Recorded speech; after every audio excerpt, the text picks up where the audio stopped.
네, 문재인 새정치민주연합 대표에게 어제 하루는 그야말로 천당과 지옥을 왔다 갔다 한 롤러코스터 같은 하루가 아니었을까 싶습니다. 우여곡절 끝에 이루어진 문재인 대표와 박지원 의원의 만찬 회동으로 이 동교동계와 친노계의 갈등이 과연 봉합될 수 있을까요? 야권을 둘러싼 묵은 갈등의 트라이앵글까지 저희가 살펴보도록 하겠습니다. 새로운 전문가 세 분 모셨죠? 네, 문화일보 이현종 논설위원, 최진 대통령 리더십 연구원장, 전 시사저널 소중섭 편집국장과 함께합니다. 네, 어서 오세요. 안녕하세요. 네, 안녕하세요. 이현종 의원님. 네. 우여곡절 끝에 문재인 대표와 어제 박지원 의원이 저녁에 여의도에서 만찬을 했어요. 1시간 한 30분 정도 만났다고 하는데 어떻게 보세요? 이현종 의원님은 친노와 이 동교동계가 어제 그 만찬 회동으로 좀 갈등이 봉합될 거라고 보십니까? 아니면 아니다, 여전히 멀었어, 이렇게 보십니까? 그 전체가 한 15라운드 정도 된다면 예. 2라운드 이제 지나지 않나 싶습니다. 15라운드에 네. 2라운드밖에 안 지났어요? 네, 지난 28 전당대회 때 1라운드를 붙었고 예. 이번에 이제 2라운드를 지났기 때문에 일단 이게 뭐 해결된 건 아닙니다. 이 양자 간의 어떤 그런 그 갈등의 골이란 거는 쉽게 해결될 문제가 아니거든요. 네. 결국 이제는 서로가 이제 이 상황에서는 불리하기 때문에 일단 좀 봉합하고 가자. 예. 근데 이번 선거는 일단 봉합 그런 차원에서 아마 일단 만난 것 같습니다. 네. 자, 시청자 여러분.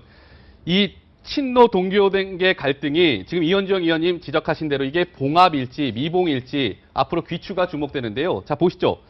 어제 이 두 분의 만찬 회동이 있기 전에 이 각자의 입장은 이랬습니다. 문재인 대표 같은 경우는 이번 재보선 승리 위해서는 이 동교동계의 도움이 절실하다 하면서 SOS를 계속 쳤죠.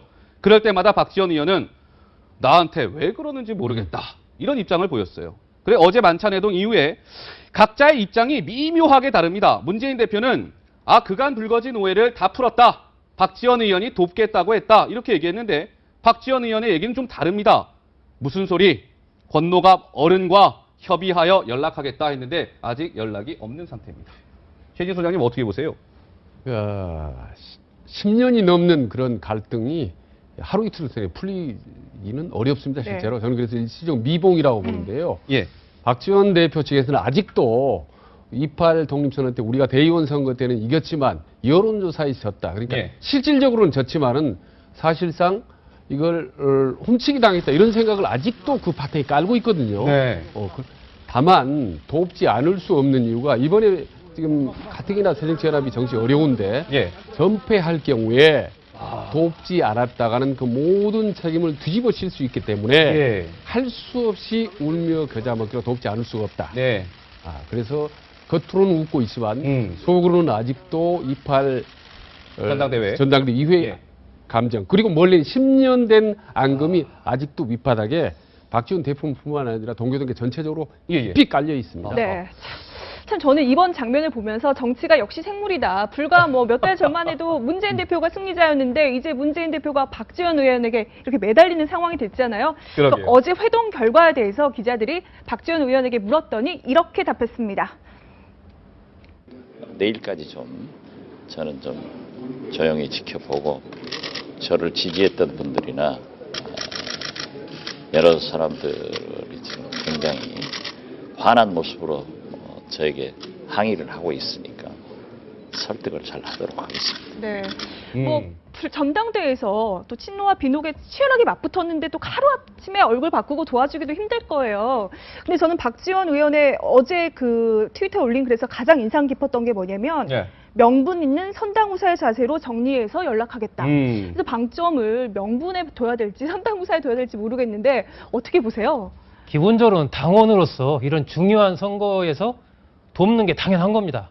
네, 당연한 거고요. 그렇기 때문에 엊그제 이호 여사께서 이제 불러가지고 여러 가지 말씀을 하셨지 않습니까? 네네. 그래서 제가 과연 그 배경이 뭔가 이렇게 한번 전화해서 물어보고 하니까 첫 얘기가 당연한 것이다, 그건. 이렇게 얘기를 하는데 지금 단계에서 봐야 될 부분은 동교동계 입장에서는 내년 총선이 있지 않습니까? 네. 예, 그 부분을 지금 의식하지 않을 수가 없는 겁니다. 그러니까 지나간 일은 지나간 일이고 그건 계속해서 앙금으로 남아있는 것이고 하지만 다가올 총선에서 동교동계가 지금 개별적으로 이번 문재인 대표와 어떤 얘기를 하지 말라라는 얘기가 자꾸 나오는 것은 집단적으로 동교동계라는 하나의 집단과 이 문재인 대표와의 어떤 이 물밑 협상 같은 것들을 지금 시작했다라고 봐야 되는 거거든요. 그러니까 내년에 총선에 공천 문제라든지 기타 이런 부분을 내다보고 네. 동교동계가 움직이고 있는 것이고 음. 동교동계 입장에서는 일종의 꽃놀이패라고 할 수 있는 겁니다. 예.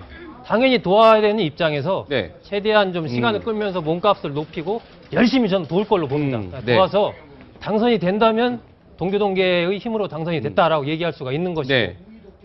서로 당선이 안 된다고 하더라도 예. 최선을 다해서 한 것이고 당선이 안 된 거에 대한 그 책임론은 문재인 대표가 지게 되는 것이기 때문에 네. 동교동계로서는 지금 네. 굉장히 좋은 꽃놀이패를 쥐고 있다.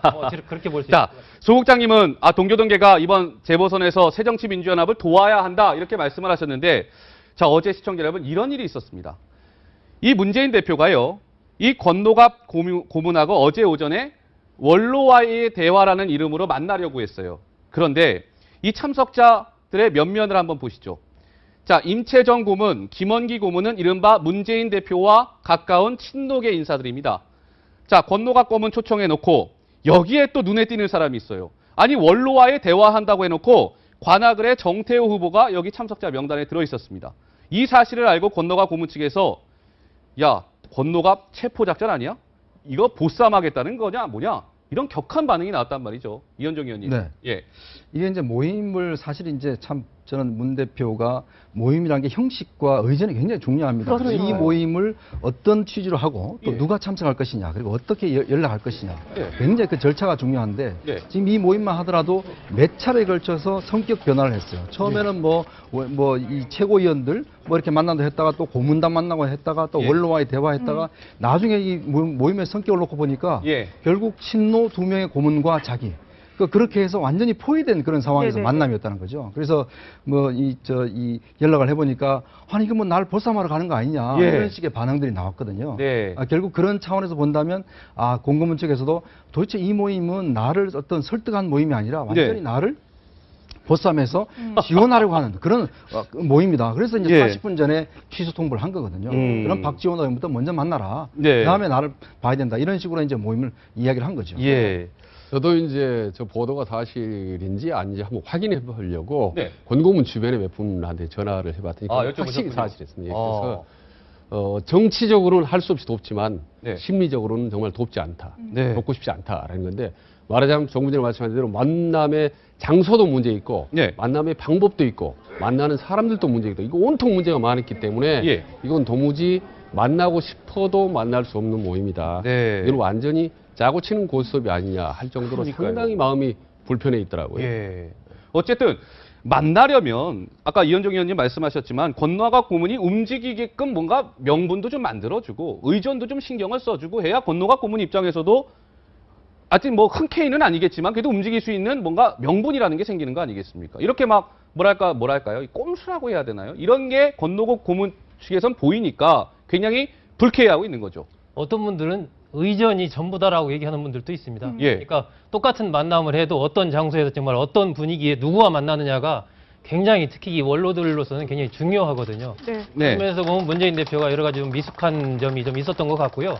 그런 점 하나랑 또 하나는 아까도 말씀드린 대로 이제 권노갑 고문이 만났을 경우에 개별적인 차원에서의 만남이 비슷하게 되면서 동교동계가 하나의 전체 조직적으로 이렇게 만나는 그런 게 아니고 개별 만남이 되는 그런 것이 좀 바람직하지 않다라는 의사들이 계속 이제 권고문한테도 전달이 되면서 예. 그 만남이 좀 불발로 그친 거 아닌가 뭐 그렇게 보입니다. 네. 저는 또 반대로요. 네. 이 원로회의에 빠진 다른 상인 고문들 혹은 호남이 아는 다른 뭐 그 진영에서는 오히려 너무 문재인 대표가 공고문과 그 동교동계만 바라보는 게 좀 맞듣지 않을 수도 있겠다 이런 생각도 들더라고요. 그 점도 정치적으로 좀 미숙했던 게 아닌가. 어떻게 보셨어요? 그렇습니다. 지금 선거 광주라든지 관악구라든지 또 유난히 호남세가 강한 지역이 있기 때문에 또 동교동계 힘이 또 특별하게 필요하죠. 그리고 또 하나 이제 좀 재밌는 포인트는 자꾸 오늘 또 어제도 내일도 이제 권노갑이라는 이름 석자가 많이 네, 나오지 네, 않습니까? 그러니까요. 네. 그동안에 상당히 좀 동교동계가 흐트러졌었고 이완돼 있었는데 최근 들어서 권노갑 부분을 중심으로 동교동계가 상당히 뭉치는데 네. 그 뭉치는 정도가 단순히 소외감 때문에 뭉치는 정도가 아니라 예. 우리 이제는 뭔가 한번 새롭게 해봐야 되지 않겠느냐라는 상당히 강력한 예. 그런 움직임이 있다는 거 아닙니까? 네네. 그 점점에 이제 권노갑 고문이 있고 네. 그거를 문재인 대표라든지 이제 친노계에서는 감지를 하고 상당히 어떤 협조뿐만 아니라 위기의식 비슷한 것을 이제 같이 느끼게 되는 네네. 거죠. 네. 알겠습니다. 어제 하루 시청자 여러분이 새정치민주연합과 이 동교동계 간에 엄청난 말할까요? 힘겨루기 양상이 있었습니다. 그런데 오늘 새정치민주연합 지도부 중에 유일한 호남 출신이죠. 이 주승용 최고위원이 어제 일련의 이런 상황을 지켜보고 난 후에 이런 말을 던졌습니다. 들어보시죠. 최근 원탁회의와 상임 고문 간담회 준비 과정을 보면 우리 내부의 안이한 생각과 상대에 대한 배려 부족이 있는 것 아닌가 하는 생각을 지울 수가 없습니다. 다들 적극적으로 지원하시겠다고 공언하고 계십니다. 문제는 존중과 배려의 마음을 보다 적극적으로 전했으면 합니다. 이상입니다. 네. 유일한 새정치민주연합 지도부 가운데 호남 출신이 주승용 최고위원인데 뭔가 하여튼 어제 좀 문재인 대표 측이 좀 이게 미숙함을 보인 거 아니냐 이런 좀 지적의 얘기가 있었는데요. 자, 시청자 여러분. 지금 뭐 이 친노 진영 간 이 동교동계 이 정동영 지금 관악구 후보 간에 이 보면요. 뭐랄까 과거에 악연으로 이 관계가 맺어질 수밖에 없는 그 역사적 히스토리가 좀 있었더라고요. 제가 좀 조사를 좀 해봤습니다. 이 친노 진영 같은 경우는 2003년도에 노무현 정부 때 DJ 대북 송금 특검을 실시를 하죠. 당시에 그래서 DJ 정부 핵심 인사들이 줄줄이 구속이 됩니다. 그러고 나서 2003년 새정치민주당을 분당을 합니다. 친노 진영이 2003년 새정치민주당을 분당한 후에 열린우리당을 창당하게 됩니다. 그리고 보면 이 동교동계와 이 관악을 지금 정동영 후보 간에는 보면 다들 아실 거예요. 이 정동영 후보가 지난 2000년에 이 정풍운동을 주도하지 않았습니까? 당시에 권노갑, 힘이 아주 바짝 들어있던 이 권노갑 고문에 대해서 퇴진을 요구합니다. 그리고 정동영 후보와 이 친노 진영 간에는 보면 2007년 정동영 전 의원이 열린우리당을 탈당한 후에 대통합민주신당을 창당하고요. 또 2007년 당내 경선에서 정동영 전 의원이 친노 진영을 향해 이렇게 얘기합니다. 노무현 당 떠났으면 경선에서 손 떼라. 이렇게 얘기했어요. 이현정 의원님, 뭔가 이 각 진영 간 얽히고 설킨 이 관계들이 있습니다. 이제 DJ 이후에 또 노무현 이후에 야당의 주도권을 어떻게 잡아나갈 것이냐. 거기에 따라서 결국 각각의 어떤 포스트에 있는 분들이 어떤 권력 다툼을 벌인 거죠, 사실은. 그러니까 여기 보면 동교동계와 동교동계 자장인 권노갑 고문과 정동영 전 의원 같은 경우는 2000년도에 그 DJ가 있는 자리에서 제2의 김현철이다. 뭐 이런 식으로 이야기를 했거든요. 그래서 권노갑 고문이 정말 눈물을 삼키고 이선 후퇴를 했습니다. 그리고 또 이 문재인 대표하고 이제 정동영 의원 사이에 보면 이게 당을 대통합신당을 만드는데 왜 대통합신당 만드느냐? 그 당을 만든 창당을 놓고 서로 간에 굉장히 갈등 관계를 빚었거든요. 결국 힘의 공백 상태에서 이 3자가 어떻게 하면 주도권을 잡아나갈 것이냐에 대해서 굉장히 다툼을 벌였던 그런 역사라고 할 수가 있겠습니다. 네. 저 예전에 보면 그 친노 세력이 이제 새천년 민주당 깨고 열린우리당 만들 때 저는 뭐 난닝구 백바지라고 서로 이렇게 비판했던 기억도 나는데요. 이렇게 정말 10년이 넘게 해묵은 갈등이 어제 이제 문재인 대표 측은 박지원 의원과 뭐 오해가 다 풀렸다 이야기를 하지만 이게 뭐 한꺼번에 풀리겠습니까? 그렇죠. 그러니까 최악의 인연이 얽히설켜 있는 사람이 이 외나무다 그래서 이번에 다시 만난 겁니다. 그래서 이 관계를 어떻게 풀 것인지. 이 노무현 대통령 같은 경우는 지금 문재인 대표 같은 경우 노무현의 상징적인 인물이고 권노갑 고문은 DJ 정권의 상징적인 인물이고 정동영 의원은 두 정권에 걸쳐서 둘 다 황태자 비슷한 역할을 했던 사람이기 때문에 두 양대 정권의 핵심적인 두 사람이 이제 물고 물기는 상태입니다. 이게 조금 전에 말했던 물 밑으로 워낙 치열해서 사실 한 20-30명 정도 동교동계 인사들이 뭔가 집단 행동의 움직임조차도 최근에 감지될 정도로 심각한 상황으로 갔었던데 이걸 감지해서 결국 풀어낸 게 사실 이호 여사입니다. 그러니까 이호 여사가 지금 22년생 94세인데 정치를 무슨 텔레비전 보고 방송을 보면서 흐름을 알겠습니까? 그래서 몇 군데에서 깊은 지금 제안이 왔던 건데 급히 SOS가 온 거죠. 이대로 두면 안 된다 싶어서 바로 금요일 날 밤 8시에 94세 먹은 이유 여사가 호수를 내린 겁니다. 그래서 권노갑 고문을 비롯해서 8명이 모인 거죠. 그 자리에 박지원 대표는 빠졌습니다. 그 8명을 먹고 94세 이유 여사가 간절하게 그리고 전례 없이 강한 톤으로 호소를 한 겁니다. 이거 깨지면 안 됩니다. 이거 깨지면 당이 깨지는 건 고사하고 김대중 대통령 그동안에 이뤘던 업적까지 흠집이 되기 때문에 꼭 단결해서 이번에 공식적으로 도와주십시오라고 권노갑 고문의 각별히 예. 호소하고 요청한 이후에 이제 화합 분위기들이 이제 이루어지기 시작한 거죠. 네, 그렇군요. 근데요, 이현정 의원님, 저희 어제 채널A 단독 보도가 있었습니다만은 지금 이 4곳 재보선 가운데 사실 관악을이 가장 핫 포인트 지역 아니겠습니까? 거기 이상 징후가 있습니다. 자, 함께 보시죠.